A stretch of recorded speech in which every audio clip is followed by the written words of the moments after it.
This exercise is the hip hinge. The hip hinge is a very foundational movement that's important in both everyday life as well as a lot of the exercises we do. What I'm referring to with the hip hinge is our ability to move and bend at our hips. What we find is a lot of people overcompensate and do a lot of movement bending at their knees and a lot through the spine, bending forward. So how we do this exercise, we're going to need a cane. I'm going to use a walking stick, anything that's long and straight, so a broom handle works great as well, something that you have at home. The next thing we need to do is identify our 3 contact points. That's going to be the back of our head, the middle of our back, and our sacrum. That's the bony prominence just below our belt. So we're going to use our stick. Placing it behind our back, it should be contacting those 3 contact points. So as you can see, it's contacting my head, the middle of my back, and my lower sacrum. The movement we're trying to identify is the ability to bend forward while keeping a neutral spine.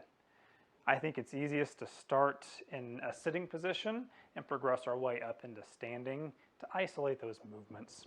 So here's what that will look like. If we sit in a chair, we're going to sit tall and we're going to find those 3 contact points with our stick. As we bend forward, bending at our hip, we'll get to a point where we can't go any further. If I'm to go further than here, you'll see I lose that bottom contact point. If I cheat from here, I lose the top point. So our goal is to go as far forward as we can until we can't go any further without losing one of those points and coming back up. And so getting used to this motion, go through maybe 20 reps or so like this to really get comfortable with it. Once we feel comfortable with that, we can move into a kneeling position. This can be done on the floor. Put something under your knees if you need to, if you have a hard floor, or if your knees get sore easily. A pillow or a folded up blanket works well. We're going to keep the same 3 contact points, and we're going to go through a bending motion again. Here you'll see it starts to look a little bit different as my buttocks is able to move backwards towards my heels. And so this is more of the motion that we get in standing. It's just a little bit easier to isolate in a kneeling position. So again, we'll go through this, do 20 reps, take a little break. It's a little bit more challenging than it looks a lot of times, so spend a few days if you need to getting comfortable with that position and being able to do that routinely. Once we can do it easily in kneeling, then we transition finally to standing. So with feet shoulder width apart, the same 3 contact points, we're going to go through the same motion. You'll notice I get to about here, and this is where my limit is. Some people may be able to go considerably further, maybe not quite as far. It'll just depend on muscle tension and flexibility.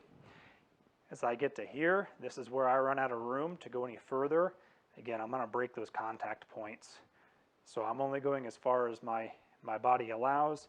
My buttocks is back over my heels. My head is over my toes and back up. The very final stage is getting comfortable doing that same movement without the stick. And so that might be easiest to start all the way back over at the chair to kneeling and standing to get a feel for it. But the idea is we should be able to go through that same motion, keeping our back straight and going through that whole hinge without needing the stick to cue us.